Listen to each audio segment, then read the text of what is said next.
Welcome to Fifth Element. This is your Jiu-Jitsu tip of the week. How to escape the Kimura, or Gyaku Uregarame, from half guard. Okay, that's a really strong submission from half guard for the bottom player and a really dangerous position for the top player. So, with my partner Colton Kish here with me today, we're going to start in half guard. So we'll hit this from both angles so you can see what's happening on the Kimura side as well as on the opposite side. So, as we all know, Kimura is that shoulder lock. Okay, so step number one always is once that Kimura gets locked up, it's important that we keep pressure tight to the body, but the first thing I really have to do is I have to anchor my hand. Okay, so what I'm going to do is I'm just going to anchor my hand on the inside of my thigh. Very, very simple.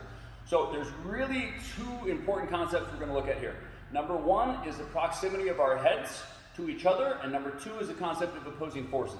Okay, so if I posture straight from this position, my opponent's on his side, I'm a little bit lower on the hips, I try to sit up to posture out, he can take my arm away from me immediately. Okay, so the first thing we're going to concentrate on is by riding our head up higher to our opponent's head. Okay? Number two, before I posture still, is we're going to put the shoulders to the mat, just by a little pressure moving forward. Number three is I'm going to take my right hand and I'm going to frame it on the hip. That's the concept of opposing forces. So my right hand is pressuring down, while the left side of my body is posturing up. And now, as we posture up, we put really nice pressure on my opponent's arm, so if he holds on, it's essentially doing a Kimura to himself. Okay? Then we can release, come right back in for our strong head control, and settle into position. Okay? So let's try it on the other side. Same thing. So, once we're here, again, anchor.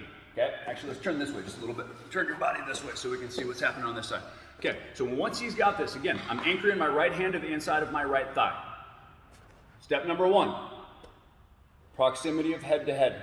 Okay, really important. I'm closing the space off that he needs to separate my arm from my body. Number two, see this nice bladed body? We're going to lean forward and just put the shoulders on the mat. Okay, now again, I could try to posture here, but I don't have strong opposing forces in play. Okay, so that's why we're going to take the left hand and frame on the inside of my opponent's right hip.